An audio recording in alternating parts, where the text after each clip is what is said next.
Sobat PWI, sore ini kita sudah kedatangan tamu Pak Dedi Ahdiat selaku Kepala Dinas PUPR Kabupaten Karawang sekaligus sebagai PLT Dinas PRKP Kabupaten Karawang. Pak Dedi, dilihatlah kopina. Oh ya, nuhun. Ya, kita obrolan santai sore ini sambil ngopi. Tapi materinya berbobot ya Pak ya. Ini soal infrastruktur. Ya. Nah, kita tahu masa kepemimpinan Bupati Selika dan Wakil Bupati Ahmad Zamaksari sebentar lagi berakhir. Ya. Nah, yang kita tanyakan nih Sobat PWI juga penasaran Pak, sejauh mana sih pembangunan infrastruktur di masa kepemimpinan 5 tahun terakhir ini? Berapa jalan yang berhasil dibangun dan fasilitas atau fasilitas pendukung apa yang telah dibangun? Ya. Untuk akhir masa jabatan Bupati, kita melaporkan yang disebut dengan laporan akhir masa jabatan. Jadi 5 tahunan, dan itu sudah disampaikan ke masyarakat melalui DPR tentunya. Dan sekarang sedang berproses, namun demikian laporan pertanggungjawaban Bupati dan Wakil Bupati tiap tahun juga disampaikan melalui LKPJ tiap tahunan. Perlu kami informasikan bahwa ada yang pertama ini untuk infrastruktur. Infrastruktur itu bukan hanya jalan aja.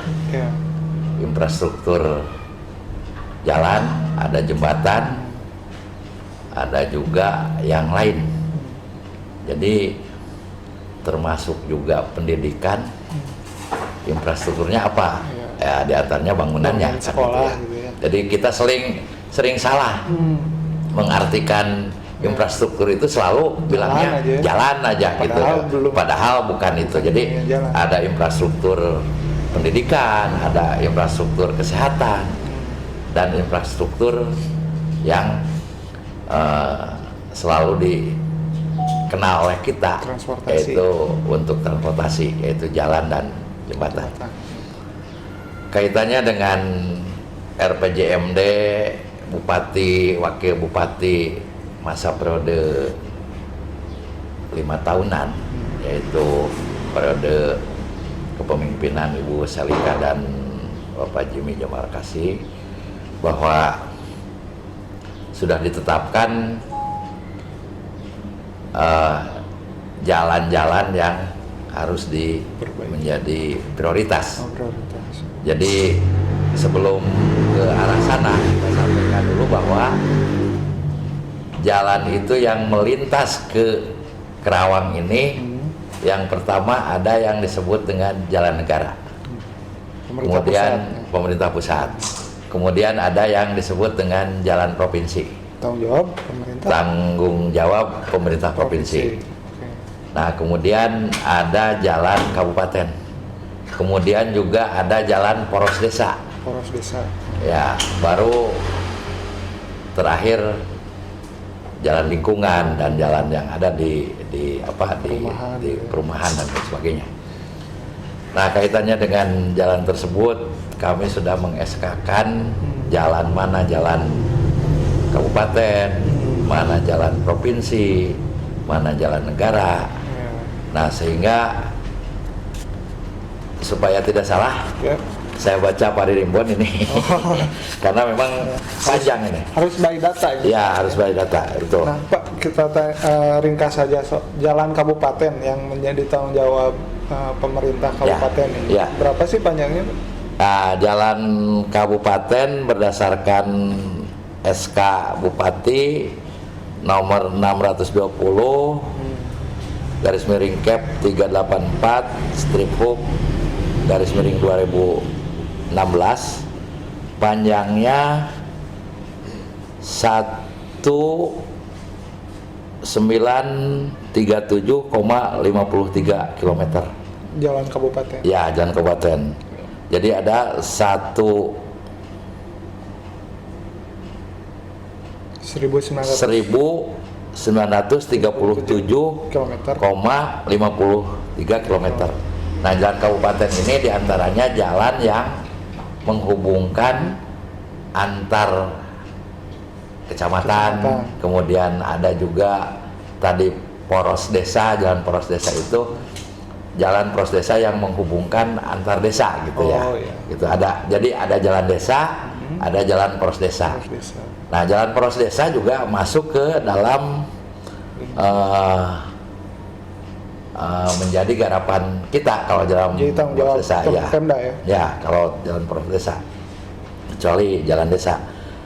Nah, panjang jalan kabupaten dalam kondisi baik sepanjang 522,53 km. Ini di tahun 2016, karena kita akan bercerita bahwa ada nggak peningkatan gitu semasa jabatan Bupati Busalika dan ini. Enggak setengahnya gitu. Pak ya? Lebih dari setengahnya rusak gitu waktu itu gitu ya? Ya, waktu itu ya 2014 gitu ya? Ya. Nah, perbaikannya selama 5 tahun ini ya. Akhirnya berapa panjang jalan yang berhasil diperbaiki? Ya, yang diperbaiki dalam kondisi baik 2019 menjadi 835,89 km. Berarti sisanya kurang lebih ada 400-an lah, Pak. Sisa 400. Ya, 400 yang sudah kita laksanakan perbaikan dan kondisi baik. Nah, sisanya yang masih rusak itu kan awalnya 1937 sekian. Ya. Yang telah berhasil diperbaiki sekitar berapa tadi ya? Ya. 800 sekian ya, Pak ya. Jadi membaginya gini, dari sisa itu ada juga jalan dalam kondisi sedang. Oh, jadi gitu tidak ya. Semuanya. Ya, tidak semuanya. Tapi ada juga jalan kabupaten dalam kondisi rusak atau buruk. Nah, gitu. Jadi sampai saat ini Pak, perbaikannya udah selesai atau ada sisa berapa gitu? Sisa sekarang itu sepanjang 125,41 km. Itu sisanya. Ya, rencananya sesuai dengan RPJMD bahwa panjang 125,41 km ini akan diselesaikan tahun ini. Tahun ini dikebut. Ya gitu. Tapi nah, ini tantangannya nih. Ya, tantangannya karena ada masa pandemi, corona memukul semua sektor itu ya. Ya. Itu sehingga anggaran yang sudah direncanakan di kami ini mengalami penurunan yang cukup signifikan. Jadi dari 533 miliar di refocusing untuk penanganan COVID-19.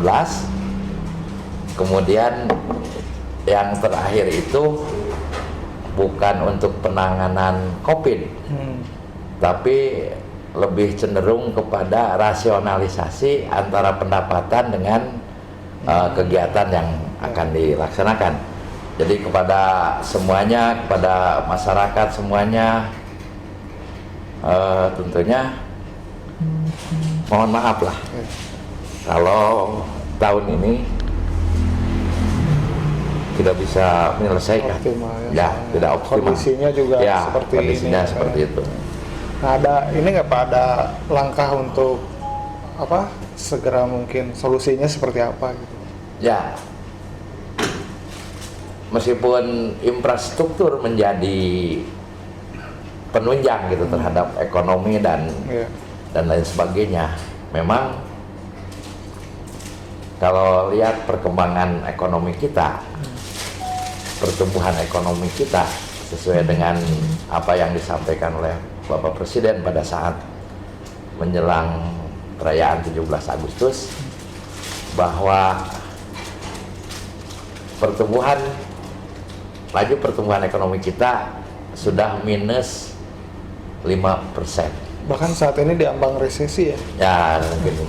Nah, oleh karena itu sesuai dengan arahan dari Menteri Keuangan, kemudian juga dan yang lain, sehingga bagaimana upaya-upaya kita supaya terutama menggairahkan, menghidupkan lagi perekonomian, termasuk infrastruktur.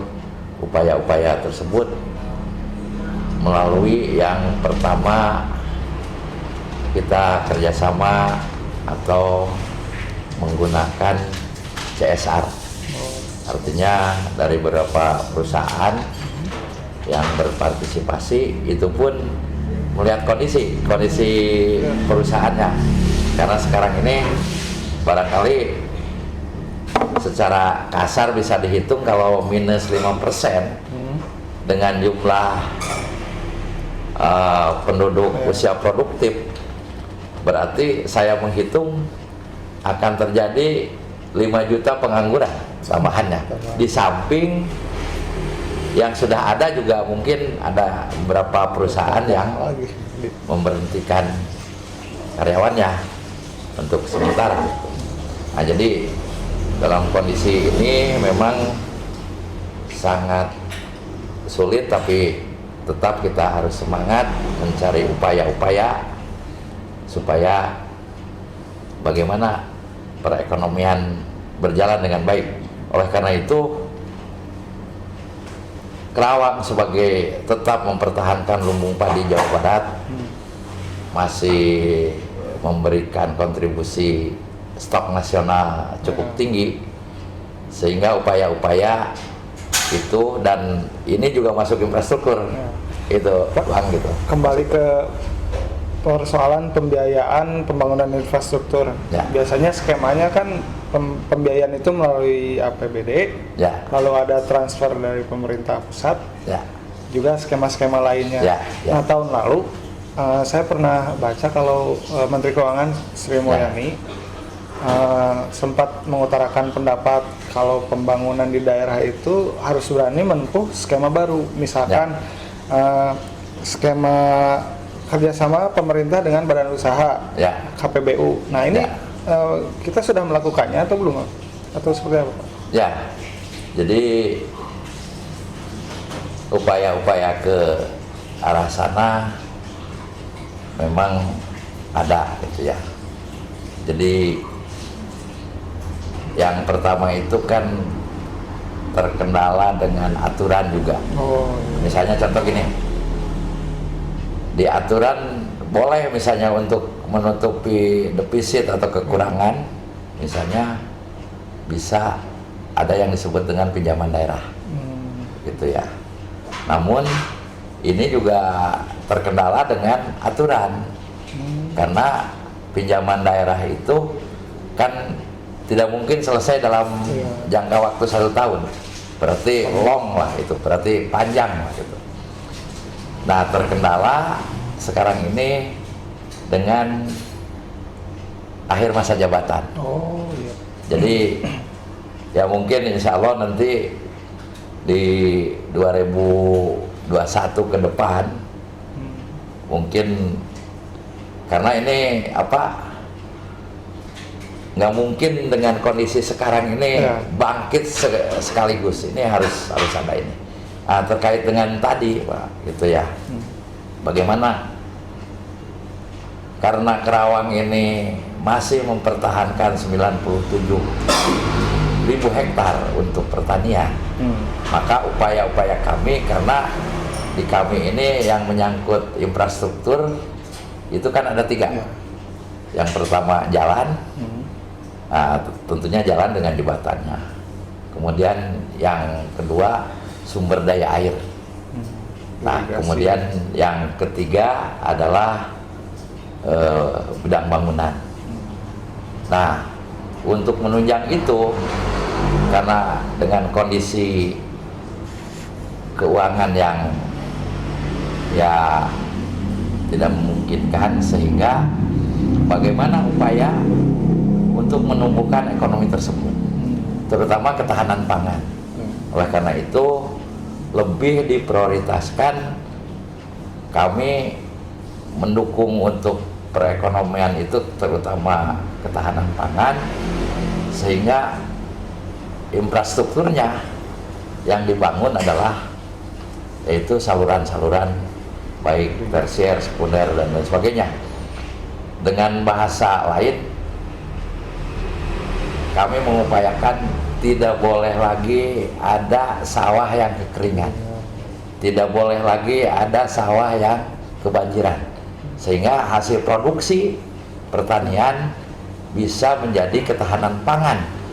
Dan meskipun sektor pertanian menyumbang terhadap PRDB sangat kecil, tapi dari segi ketangguhan, ketahanan pangan itu luar biasa kan gitu ya. Jadi arahnya mendorong ke arah sana, termasuk juga instruksi Pak Gubernur juga, kemudian Ibu Bupati juga sudah menyampaikan bahwa untuk pertanian menjadi prioritas kan gitu.